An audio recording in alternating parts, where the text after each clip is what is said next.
बिस्मिल्लाहिर्रहमानिर्रहीम, अस्सलाम वालेकुम। आज का जो हमारा टॉपिक है, आज हम नया चैप्टर शुरू करेंगे फर्स्ट ईयर के बायोलॉजी से, जिस चैप्टर का नाम है ए सेलुलर लाइफ। अच्छा, ए सेलुलर लाइफ का मतलब है कि कोई ज़िंदगी जो सेल से बियॉन्ड है, मतलब सेल नहीं है लेकिन उसके अंदर ज़िंदगी मौजूद है। मतलब कोई ऐसा पार्टिकल जो कि सेल तो नहीं है लेकिन उसके अंदर ज़िंदगी मौजूद है। तो ये एक कंफ्यूज कर देने वाली बात है।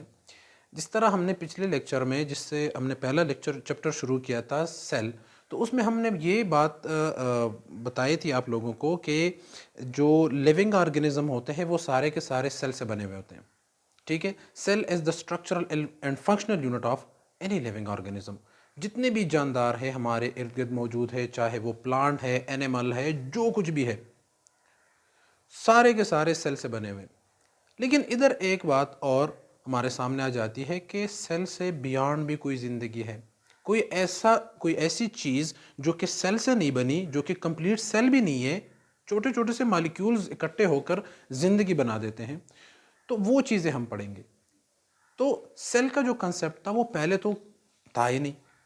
मतलब शुरू के दौर में कोई भी जो है ना, वो हमारे पास जो है ना, वो वायरस का वो सेल का कंसेप्ट नहीं था। फिर उसके बाद सेल का कंसेप्ट आ गया, तो सेल को जो है ना, वो स्ट्रक्चरल और फंक्शनल यूनिट जो है वो माना गया कि ये किसी लिविंग ऑर्गेनिज्म का स्ट्रक्चरल और फंक्शनल यूनिट है। लेकिन जो ही आगे स्टडी बढ़ती गई, तो ये बात सामने आ गई कि ज़िंदगी मौजूद है सेल से बियॉन्ड भी। मतलब अगर सेल से कोई चीज़ छोटी है, उसके अंदर भी ज़िंदगी है। लेकिन वो चीज़ थोड़ी सी कन्फ्यूजिंग है।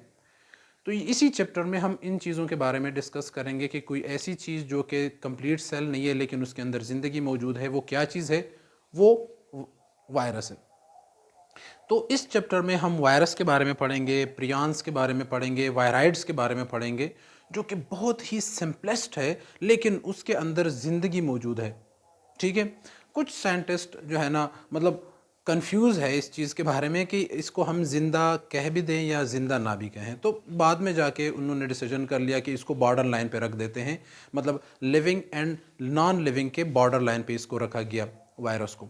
लेकिन ठीक है, इसके बारे में हम पढ़ते हैं कि इसके अंदर क्या चीज़ें हैं। इसके अंदर कुछ लिविंग खसूसियात है तो वो क्या चीज़ है, नॉन लिविंग खसूसियात है तो वो क्या चीज़ है। तो आज हम इस चीज़ के बारे में डिटेल में पढ़ेंगे कि जो वायरस है, इसकी स्टडी जो है वो की गई है, और ये मतलब मुख्तलिफ साइंटिस्ट ने मुख्तलिफ टाइम में इस पर डिफरेंट वर्क किया है, और हमारे पास वायरस का जो है वो कंसेप्ट किस तरह आ गया था। तो हम आज डिस्कवरी के बारे में पढ़ेंगे, थोड़ा बहुत वायरस के बारे में बताएंगे आप लोगों को, और फिर इसकी हिस्ट्री के बारे में बताएंगे कि इसकी डिस्कवरी किस तरह हुई है।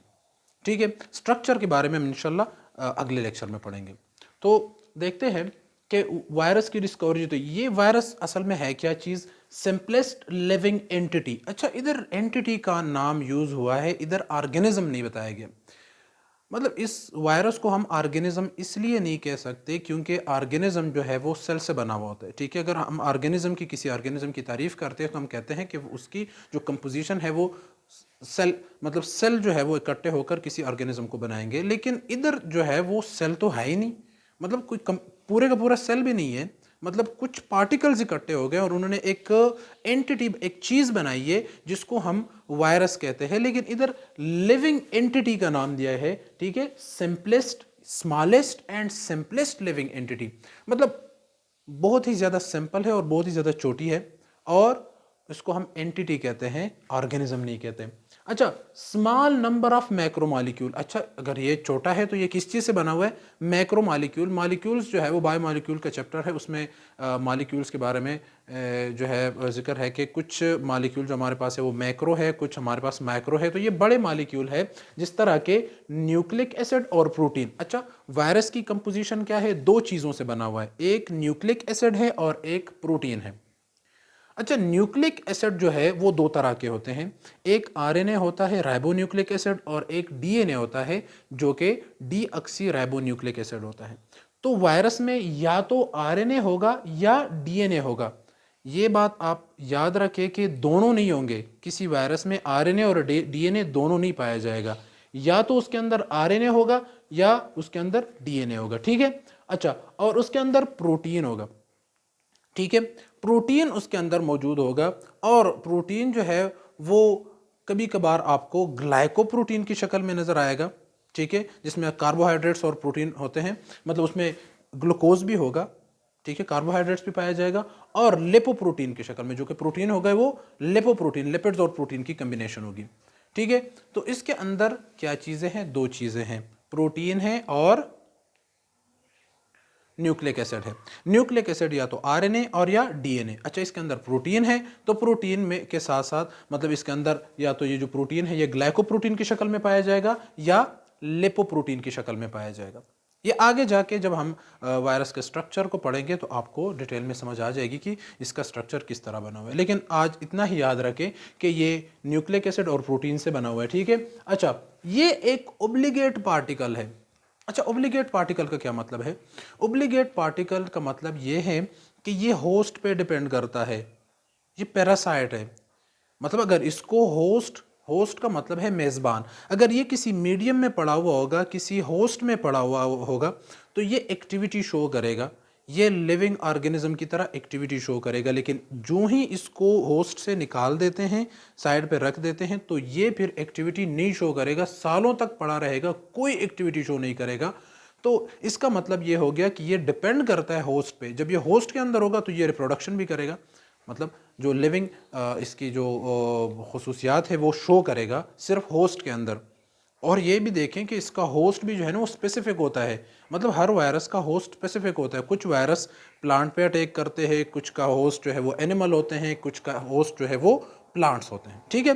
तो ये होस्ट के अंदर एक्टिविटी शो करेगा। तो ये हमारे पास क्या चीज़ है? ओब्लिगेट पार्टिकल है, डिपेंड्स अपॉन होस्ट, ठीक है। Can infect all kind of organism, और ये किसी भी जानदार को जो है ना वो नुकसान पहुंचा सकता है। ये प्लांट को नुकसान पहुंचा सकता है, उसमें डिजीज़ काज कर सकता है, या एनिमल्स के अंदर डिजीज़ काज कर सकता है। और तीसरी बात, ये बैक्टीरिया को भी नहीं छोड़ता, ये बैक्टीरिया के अंदर जो है वो डिजीज़ भी काज कर सकता है, ठीक है। तो ये हमारे पास इसकी थोड़ी सी मतलब इंट्रोडक्शन हमने की, और आगे जाके हम ये पढ़ते हैं कि इसके कुछ करेक्टर्स है, लिविंग करेक्टर और नॉन लिविंग करेक्टर। अच्छा, ये जो इतना सिंपल है, तो साइंटिस्ट ने मतलब इसके बारे में डिस्कशन की कि अगर ये इतना सिंपल है तो इसको लिविंग ऑर्गेनिज्म में रखा जाए या नॉन लिविंग ऑर्गेनिज्म में रखा जाए।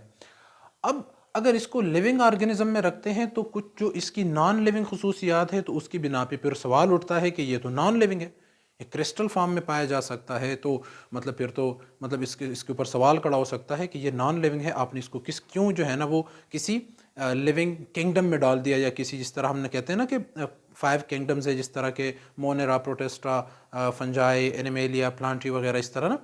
तो इसमें इसके लिए कौन सी जगह बचती है? तो अगर इन सारे किंगडम 5 किंगडम्स में देखा जाए तो इसमें वायरस के लिए कोई जगह नहीं है, क्योंकि उसमें जितने भी चीज़ें पड़ी हुई हैं, जितने भी लिविंग ऑर्गेनिज्म पड़े हुए हैं, सारे के सारे सेल से बने हुए हैं। ख्वाह वो सेल जो है वो प्रोकैरियोट है या वो यूकैरियोट है। हम पिछले लेक्चर में फर्स्ट जो चैप्टर है उसमें हमने ये आपको डिटेल में बता दिया है कि प्रोकैरियोट्स और यूकैरियोट्स क्या होते हैं। तो ये तो प्रोकैरियोट और यूकैरियोट के करीब करीब भी नहीं है, ठीक है। ये तो सिर्फ और सिर्फ मैक्रो मॉलिक्यूल है, चंद मैक्रो मॉलिक्यूल है जो कि न्यूक्लिक एसिड और प्रोटीन है। तो उसको हम ऑर्गेनिज्म भी नहीं कह सकते। इसको हम किस तरह 5 किंगडम में डाल दे? तो 5 किंगडम में इसके लिए कोई जगह नहीं है। कुछ इसके लिविंग खसूसियात है, कुछ इसके नॉन लिविंग खसूसियात है, उसके बारे में हम पढ़ते हैं, फिर आते हैं कंक्लूजन की तरफ।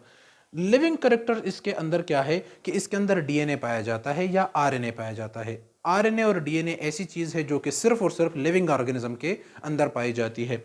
दूसरी बात यह कि ये रिप्रोडक्शन करता है, ये होस्ट के अंदर मौजूद होता है ना, तो ये रिप्रोड्यूस करता रहता है और ये अपनी नस्ल बढ़ाता है। तो ये खसूसियत जो है, ये खासियत जो है, ये लिविंग ऑर्गेनिज्म की है। काज इन्फेक्शन, ये इन्फेक्शन भी काज करता है जिस तरह बैक्टीरिया काज करता है। तो ये खासियत भी जो है वो लिविंग ऑर्गेनिज्म की है। और ये म्यूटेशन, ये तब्दील भी होता रहता है, ठीक है। पेंडेमिक गुजरा है हमारे 2-3 साल में, जिस तरह की कोरोना है। तो कोरोना का जो वायरस है वो आपने देखा होगा कि ये इसकी मतलब पहली लेयर है, दूसरी है, तीसरी है लेयर है। तो इसकी मतलब आपने देखा होगा कि वो म्यूटेशन करता हुआ चेंज होता रहता था, और जो मतलब नई उसकी जो शक्ल आती थी वो पिछले से ज़्यादा ख़तरनाक होती थी, ठीक है। मतलब इसके अंदर डीएनए में चेंज होता रहता है, ठीक है। जो इसका डीएनए है और उसमें जो कोड है, तो उसमें जेनेटिक रिकम्बिनेशन होती रहती है। जेनेटिक रिकम्बिनेशन मतलब इसका जो जेनेटिकल मेकअप है उसमें तब्दीली आ सकती है। तो ये म्यूटेट करता रहता है, तो ये भी जो है वो लिविंग ऑर्गेनिज्म की खुसूसियात में से है। ठीक है, अब ये सारी चीज़ें तो इससे कंफर्म होता है कि ये चीज़ जो है ये लिविंग थिंग है। ठीक है, लेकिन अगर हम नॉन लिविंग कैरेक्टर्स के बारे में पढ़ते हैं तो ये नॉन सेलुलर है। ठीक है, ये सेल नहीं है, कंप्लीट सेल नहीं है। जिस तरह के कंप्लीट सेल होता है जिसके अंदर न्यूक्लियस होता है, क्रोमोसोम होते हैं, माइटोकॉन्ड्रिया वगैरह, और जिस तरह के सारे गोल्गी बॉडीज, एंडोप्लाज्मिक रेटिकुलम, तो उसके अंदर ये चीज़ें नहीं है। तो ये हमारे पास नॉन सेलुलर या सब सेलुलर या ए सेलुलर है, मतलब सेल नहीं है। डू नॉट रिस्पायर, अच्छा रिस्पायरेशन भी नहीं करता, माइटोकॉन्ड्रिया इसके अंदर नहीं है, रिस्पायरेशन नहीं करता। ठीक है, दूसरी बात यह कि एक्सक्रीशन भी नहीं करता, किसी चीज को एक्सक्रीट भी नहीं करता, और कैन बी क्रिस्टलाइज्ड, और क्रिस्टल फॉर्म में पाया जा सकता है कि काफी सारे वायरस इकट्ठे होकर क्रिस्टल के फॉर्म में पड़े हुए होते हैं, सालों तक पड़े रहते हैं। जब इसको होस्ट के अंदर डाला जाता है फिर एक्टिविटी शुरू कर देते हैं, रिप्लिकेशन मतलब रिप्रोडक्शन शुरू कर देते हैं। अब इन चीजों से जाहिर होता है कि ये तो नॉन लिविंग थिंग है, ये तो जानदार है ही नहीं। अच्छा, तो इन दोनों को देख के लिविंग कैरेक्टर और नॉन लिविंग कैरेक्टर को मतलब सामने रखते हुए साइंटिस्ट ने ये डिसाइड कर लिया कि इसको लिविंग और नॉन लिविंग के बॉर्डर लाइन पे रख दिया जाए। इसके लिए 5 किंगडम में जगह तो है ही नहीं, तो इसको लिविंग और नॉन लिविंग ऑर्गेनिज्म के बॉर्डर लाइन पे रखा गया। इसको ना तो लिविंग कह सकते हैं ना तो नॉन लिविंग कह सकते हैं, या इसको लिविंग भी कह सकते हैं और नॉन लिविंग भी कह सकते हैं। ठीक है, तो ये ज़रा कंफ्यूजिंग सा है। ठीक है, क्योंकि इसके अंदर दोनों खुसूसियात पाई जाती हैं, इस वजह से इसको बॉर्डर लाइन पे रखा गया। ठीक है, अच्छा इसकी डिस्कवरी की तरफ आते हैं। ठीक है, ये तो हमारे पास इंट्रोडक्शन होगी वायरस की। अब हम आते हैं डिस्कवरी के बात करते हैं। तो इसकी जो डिस्कवरी है, सबसे पहले तंबाकू में एक बीमारी पाई जाती थी। तंबाकू का जो पत्ता होता है, बड़ा सा पत्ता होता है, तो इसकी तंबाकू के पत्ते में एक मोज़ेक, जिस तरह मोज़ेक कहते हैं पिचकारी को, जिस तरह मतलब किसी पानी को हाथ में लेके किसी चीज़ के ऊपर मार देते हैं और उसकी एक शक्ल बन जाती है, दागदार टाइप शक्ल बन जाती है। तो उस तरह तंबाकू के पत्ते पे जो है ना वो येलो कलर के धब्बे पाए जाते हैं। एक बीमारी लगती है तंबाकू को, जिसको हम टोबैको मोज़ेक डिजीज़ कहते हैं। तो टोबैको मोज़ेक वायरस जो है, एक वायरस है जो कि तंबाकू में डिजीज़ काज करता है। तो सबसे पहले उसकी स्टडी की गई। ठीक है, और उससे क्या होता है कि प्लांट फिर ग्रोथ नहीं करता, उसकी ग्रोथ स्टंटेड हो जाती है, और उसके जो पत्ते हैं उसकी शक्ल बिगड़ जाती है, और उस पे धब्बे आ जाते हैं येलो कलर के। ये एक बीमारी है जो कि तंबाकू के पत्तों में पाई जाती है। उस बीमारी को देखकर सबसे पहले एक साइंटिस्ट जो हमारे पास, क्या नाम है उसका, एडोल्फ मेयर।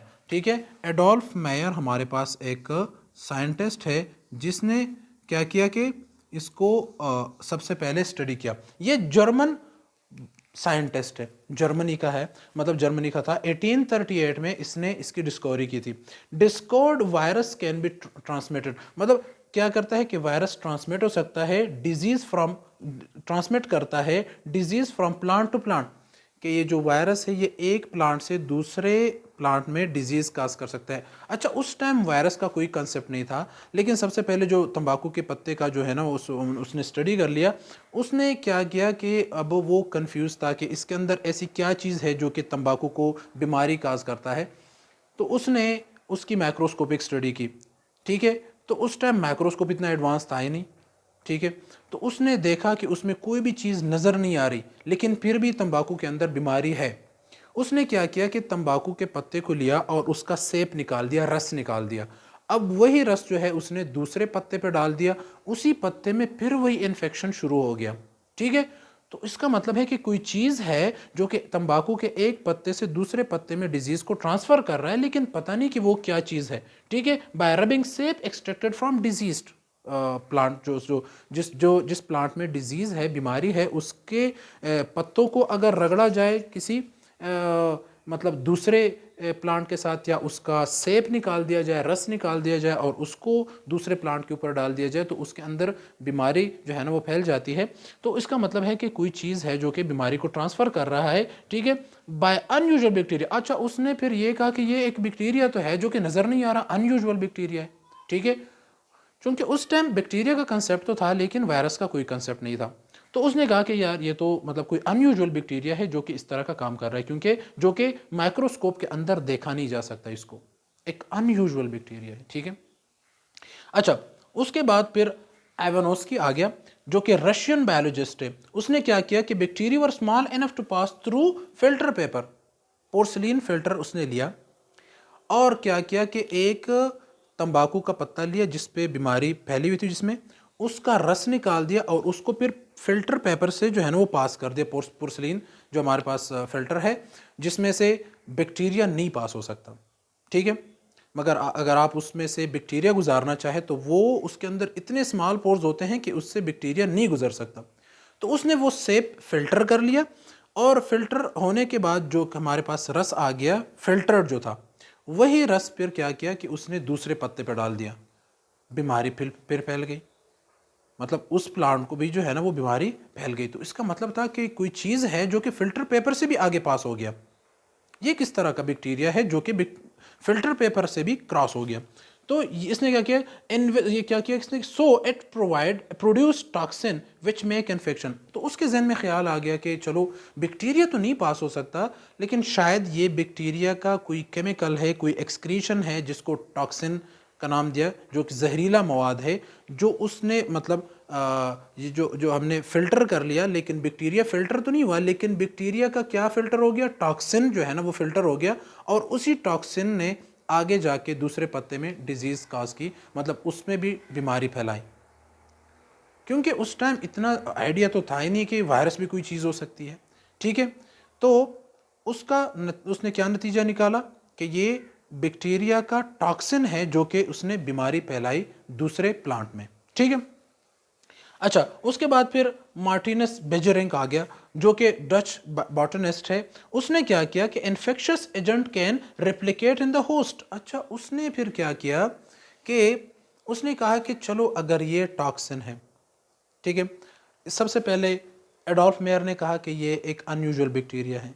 अच्छा, एवानोस्की ने कहा अगर बैक्टीरिया है तो ये फ़िल्टर पेपर से पास नहीं होगा।